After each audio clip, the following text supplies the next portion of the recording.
अब रही ये तो बात मित्रों अनुभव की, कि अनुभव कौन सी जल्दी कराती है। लेकिन अनुभव से होता क्या है, अनुभव के पीछे इतना इंसान भागता क्यों है साधक। बात आती है सिद्धि की, चलो माना कि आप अनुभव भी चलो जल्दी करा देगी, कोई भी साधना अनुभव करा देगी, जल्दी करा देगी, लेकिन उससे होता क्या है, अनुभव से सिद्धि तो नहीं मिलेगी। क्योंकि सिद्धि तो तभी मिलेगी जब पूरी साधना करोगे और अधिक से ज़्यादा मंत्र जाप करोगे तो ज़्यादा सिद्धि मिलेगी, बड़ी सिद्धि मिलेगी, और कम मंत्र जाप करोगे तो कम सिद्धि मिलेगी। तो मेरा इस विषय में यह कहना है कि व्यक्ति साधक अनुभव के पीछे भागता है। ठीक है, माना कि अनुभव से थोड़ा सा विश्वास बढ़ता है, मैं भी मानता हूँ इस बात को कि अनुभव से थोड़ा सा विश्वास बढ़ता है और साधना में थोड़ी सी रुचि जगती है। लेकिन मित्रों, जहाँ तक साधना के संबंधी ये जो प्रश्न है, और एक बार ऐसे ही मेरे पास में एक साधक का मैसेज आया था कि गुरुजी मैं साधना करना चाहता हूँ।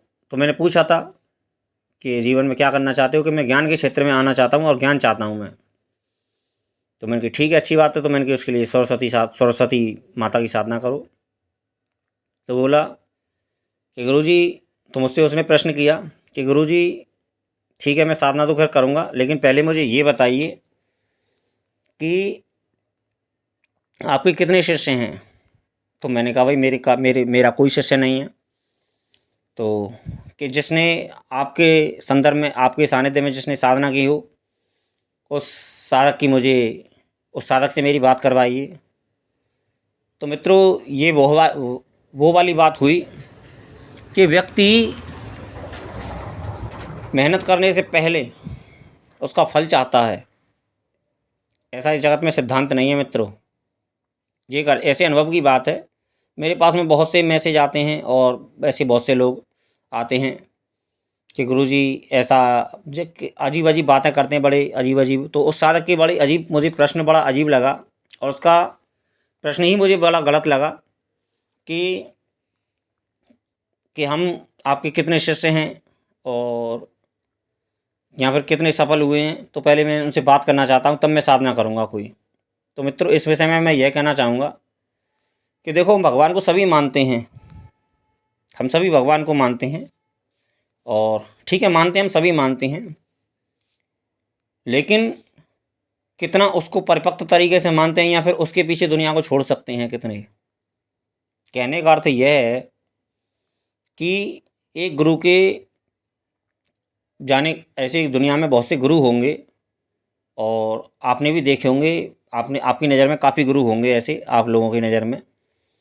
तो चलो मैं उन्हीं पूछता हूँ जो बड़े बड़े नामचीन हैं। आप लोग इस चीज़ पे रिसर्च करना, और इस चीज़ पे रिसर्च करके मुझे बताना थोड़ा सा अपना अनुभव, कि बड़े बड़े संत महात्मा हैं और उनके हज़ारों लाखों शिष्य होते हैं, उनमें से कितने कामयाब होते हैं, या फिर कितने जो उन गुरु के जो संत हैं उनके कितने चेले ऐसे होते हैं जो गुरु पद पे पहुंच जाते हैं।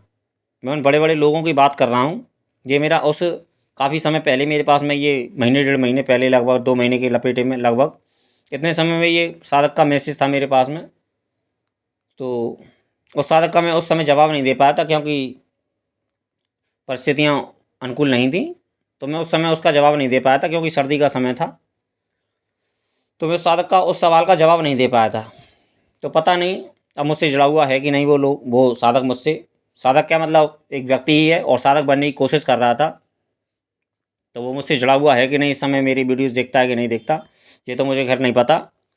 तो मैं यही कहता हूँ कि ऐसे हम भगवान को सभी मानते हैं, और आप लोगों ने भी देखे होंगे, एक गुरु होते हैं, बड़े बड़े गुरु पद पे हैं, लेकिन उनके कितने शिष्य उस गुरु पद पे पहुँच पाए हैं अभी तक।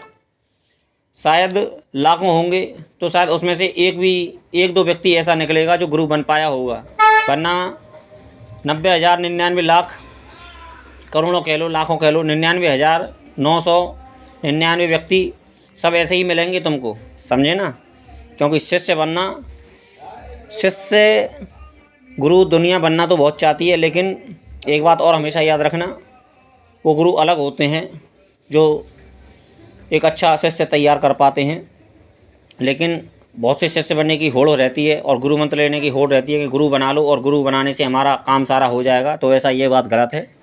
जब तक मेहनत नहीं करोगे, चाहे गुरु बना लो, चाहे कुछ भी करा लो, मेहनत तो करनी ही पड़ेगी। और रही बात इसकी कि उसमें क्या कहते हैं कि उस व्यक्ति कितना सफल हो पाया, तो इस विषय में मैं यह कहना चाहूँगा कि बहुत कम गुरु ऐसे होते हैं और हर गुरु, जो समझदार गुरु होते हैं, वो हमेशा एक बात हमेशा याद रखना, शिष्य हमेशा एक दो ही बनाते हैं, गिने चुने ही बनाते हैं। क्योंकि यूँ तो भीड़ गुरुओं के पास में हज़ारों लाखों की होती है, लेकिन हज़ारों लाखों शिष्य के केवल नाम मात्र के शिष्य होते हैं, असली शिष्य नहीं होते हैं। असली शिष्य उनके बहुत कम गिने चुने होते हैं और ये उंगलियों पे होते हैं और ये गिनती के होते हैं जो काबिल शिष्य होते हैं। एक बात हमेशा याद रखना कि हम जब स्कूल में पढ़ते हैं तो उस एक क्लास में 100-200 बच्चे होते हैं, कम से कम 100 बच्चे, 90 बच्चे, 80 बच्चे हर क्लास में होते हैं सभी स्कूलों में, और लगभग इतने के आसपास 50 से लेकर 100 बच्चे के आसपास होते हैं। लेकिन उसमें से कितने फर्स्ट आते हैं, यहाँ पर कितने सेकंड आते हैं, यहाँ पर कितने थर्ड आते हैं। इस बात का चुनाव अपनी बुद्धि से करना। और इस वीडियो में मैं उस साधक के प्रश्न का उत्तर दे रहा हूँ कि उसमें से 3 ही बच्चे 150 में से 3 ही बच्चे फर्स्ट सेकंड थर्ड आते हैं, बाकी सब तो यूं ही जाते हैं। तो ये मेरा उस साधना अप्सरा से संबंधित दूसरा वीडियो है, और बाकी बात मैं पूरी तीसरे वीडियो में अपनी पूरी बात को करूँगा। धन्यवाद मित्रों।